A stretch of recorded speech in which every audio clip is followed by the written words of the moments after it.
If you got time to lean, you've got time to work for the military-industrial complex of the Empire. Hello, interwebs! I am here to review the latest episode of Star Wars Andor, Episode 8, Narix 5? Is that how you say that word? Narkina 5. Star Wars names are fun. As per usual, it is another excellent episode of Star Wars Andor, and it is becoming increasingly clearer and clear to me the intent behind this show.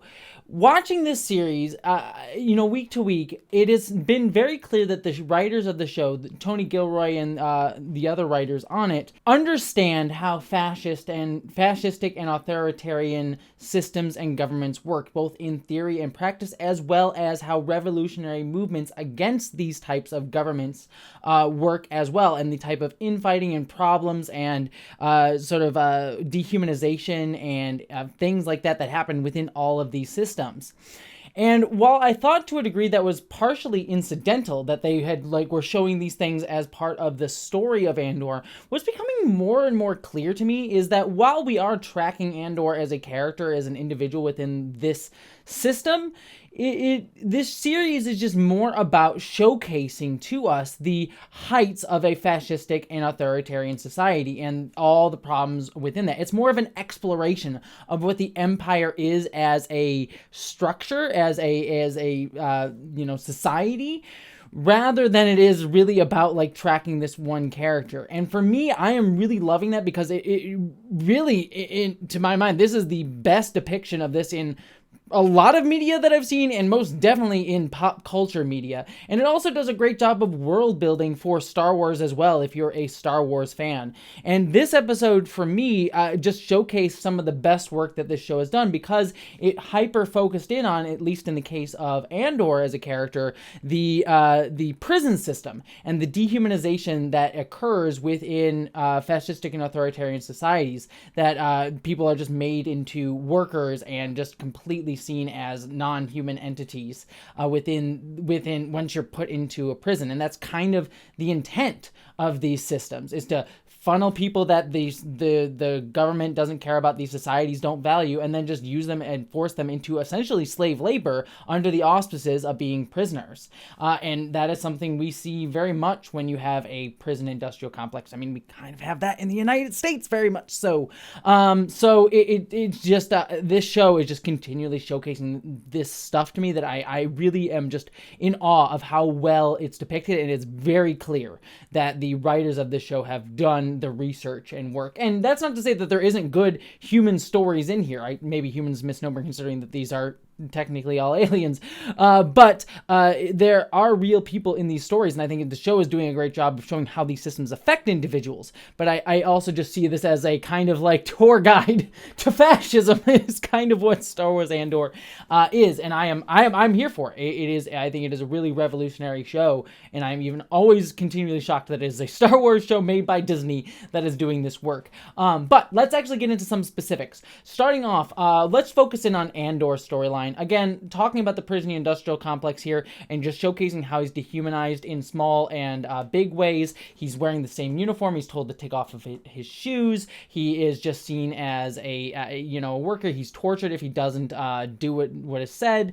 But then we get into even more nuanced things than that, because once he gets into the facility, you start to see how they're all used again as slave labor to make these machines, and then how the system sets up that system, in that we meet Andy Serkis' character, which is great to see him, and he explains that each individual table in each of these cells is set up against each other, and then each cell is set up against other cells. And the idea behind this is not only to encourage people to work faster and just move faster and faster because you're working against others, but to create antagonism between people, because one thing that they're very well aware of is there are more prisoners here than there are guards, and so one way to keep them from rising up against against you, besides just the torture mechanisms that you have, is to make them resent and hate each other. And that's something you do by constantly hounding them and constantly having this punishment reward system and pushing them against each other. And then also denying them the ability to communicate with each other.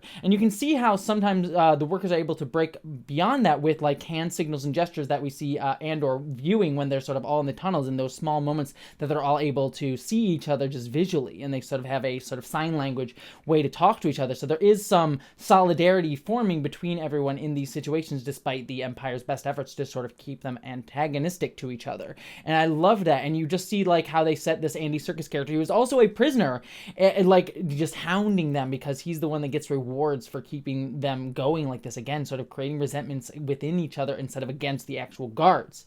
And there's also a panopticon set up here too, just in these like the visuals. It's not drawn attention to, but there's a panopticon. It's a kind of a panopticon prison that we get to see here in some ways too. And then also how people are just so dehumanized that they don't even get basic food. They get sludge that's like made to keep them healthy, but not necessarily like anything interesting to eat. They get flavor if they do well.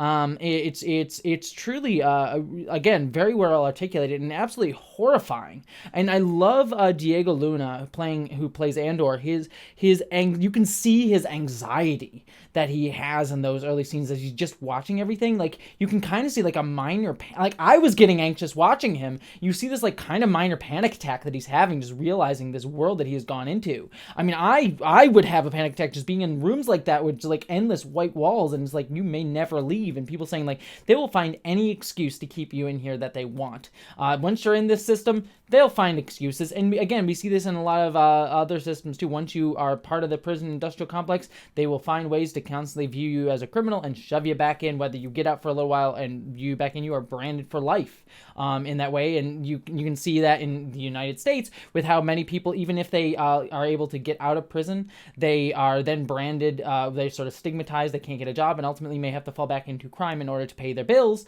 and then get sent back into the prison industrial complex. So all of that was just, every part of that was just anxiety-inducing, but great to watch in terms of how well it articulated these things. Moving on, the one storyline this episode I will kind of say was the weakest one for me was Mon Mothma's. Not to say that it wasn't good here, but it felt a little bit repetitious of things we've already seen with her. The sort of like, she kind of can't really trust her family. She's working with Tay, the banker, in order to sort of set up more rebellion stuff and facilitate that. There was a couple little nuances that I see, like her conversations with the other people on Coruscant. They're sort of mentioning like, oh, well, we're cracking down on people, and we're losing privacy, but if you got nothing to hide, what's the problem? What's the issue here? And it very much reminded me of like post 9/11 conversations in the United States with the Patriot Act, which is like where the Patriot Act was used to justify taking away a lot of people's privacy in the name of security after such a terrorist attack. But it was clearly just an excuse to give more power to the government. And the excuse constantly given is, well, if you've done nothing wrong, you have nothing to hide, so why do you care for invading your privacy? The same exact excuse we're seeing here, to just give more power and cede more power to the government. And we get like other little things, like Mon Mothma became a senator at, I think she said 16? I think was the age. I forgot where I wrote it down, but very young, and that she had actually married her husband Perrin right the year before that as part of her cultural tradition. Hence why it's kind of a loveless marriage and why she doesn't really trust him. So we get a little bit of nuances, little pieces here, but otherwise her storyline is a little bit just sort of spinning plates for her character for the moment, to probably set her up for stuff she's going to be doing down the line. We then hit Luthen's character, who we first meet sort of intersecting with Val and Sintra's and Bix's storyline back on Andor's I'll call it home planet. I know it's not his actual home planet, but where he came from. But we meet him here sort of being like, he's trying to still hunt Andor, and he wants to sort of give information to Bix, who he works with. But he's kind of being dangerous by giving that information out, and his assistant, I forget her name, is like calling him out. It's like, you can't give this information out. I know that you kind of want to, but it'd be dangerous to you. And so it sort of shows how isolated Luthen is and how out of the game he's been. And then we go and see him with Saw Gerrera, Forrest Whitaker. Great to see him, and great to see him at kind of Saw Gerrera at the kind of height of his powers, let's just say, where he's sort of an anarchist working to fight back against the Empire. And I loved this sequence for a couple of reasons. One, it showcased that Luthen doesn't want to take credit for the heist that we know that he's helped facilitate a few episodes ago, that he's obfuscating that from Saw Gerrera by saying, like, did you do it? And Saw kind of knows that Luthen probably did, but they're kind of playing this, like, game with each other to sort of not fully take credit, to let's give this enough veneer that Luke can have essentially plausible deniability and not make sure Saw knows exactly the strength that Luthen has, or the reach that Luthen has. So that a great little bit there.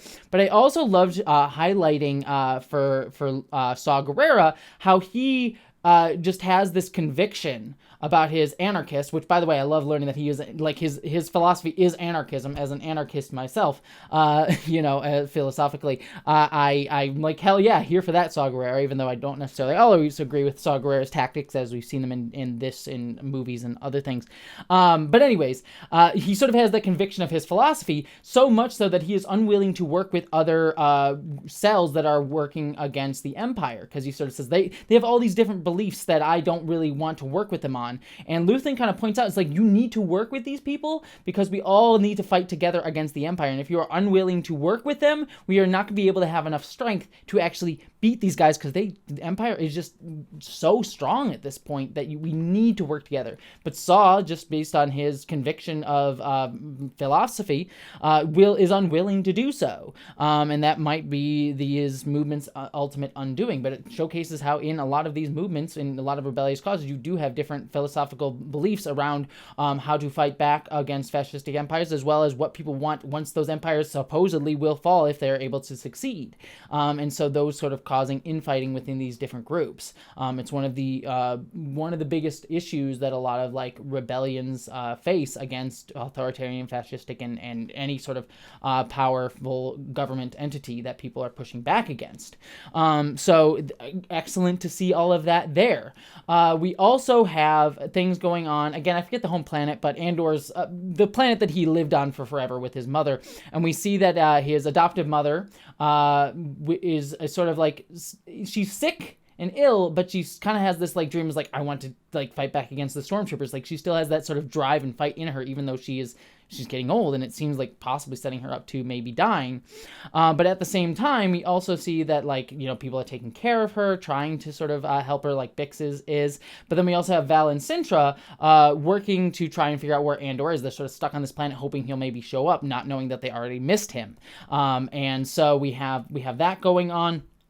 And I like the conversation between Val and Sintra, because it's like they are together kind of out of they see something in each other. They are able to find romance together and a relationship together, but it's also like they just have each other. They sort of need each other in these moments too. And being on this planet allows them some time together, but also they know they have a job. And Sintra seems like a really true believer. Like, she wants to get this stuff done, and it matters more to her than her relationship does to a degree. And so I like, again, the pressures on a relationship that these situations have as well.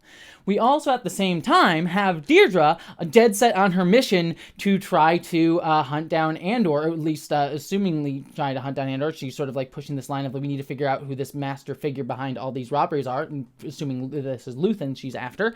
And so she's sort of looking into that, and I love some of the tactics that she uses here. She calls Karn in and starts investigating him. We see Karn kind of being like, he's just had this dead set belief of, like, I'm gonna get Andor, like, he's the real problem, and he's trying to make himself look good and like a powerful, but he does not realize how, like, just like minuscule he looks to someone like Deirdre, like weak he does. He's just constantly this emasculated figure in these eyes. Like, you can see he wants to contribute to the Empire. He believes in it so much, this little fascist like incel man, but ultimately is just discarded just as much because they don't see him as worthwhile at all either. And so she just sort of uses him and tries to get information out of him, and he's just like, look, I can be of asset to you. And she's like, okay, sure, get out of my face. If you do anything, you will be in more trouble because you're just kind of an annoyance at this point, which kind of must make him feel even more emasculated and angry. So I'm interesting to see where our little incel boy Karn is going to end up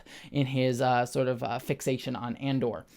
It kind of reminds me, he just reminds me of like a dude who would end up on like kiwi farms being like, well, I can't like be the like neo-Nazi person or whatever, so I'll just take out my anger on like other people people around me and beat them up, as opposed to like actually fighting back against the system that makes me feel this way, trying to beat up other minorities, instead of actually trying to, do anything demonstrably helpful because I feel emasculated. So it just kind of reminds me of that sort of like incel man kind of behavior. But then Deirdre, I love her manipulation of Bix. She brings Bix in on the planet, and she's just like, oh, I don't want her to, like, I want her to see this guy, but then when Bix comes in, she's like, oh, what, get him out of here. She wasn't supposed to see it, like, playing it up to, like, make Bix even more stressed out and more pliable to hear her, to be willing to say what Deirdre needs to her. All of this was just excellent. I think I just broke down everything. I don't think there's any other storylines that I need to break down here. This is just great. As I just said at the top, this show is just so good at depicting how all of these systems interact, both on a like macro level, on just like a big, broad, galactic scale level, on how fascistic and authoritarian societies function, but also on the human level and how human people feel within all of these societies, as well as the grievances against each other that people will feel. So yeah, just a great episode overall. I think the only real knock I can give it is the Mon Mothma storyline kind of treading in place a little bit, but sometimes that's necessary for your stories. So yeah, excellent episode of Star Wars Andor, but what did you think of it? I'd love to hear all your thoughts down in the comments below. Beyond all that, thank you so much for watching. I hope you all, my friends, live long and prosper. I was going to salute you, but no, live long and prosper, my friends. I don't know why. I guess I'm in just an empire mood. Anyways, love y'all. Mwah.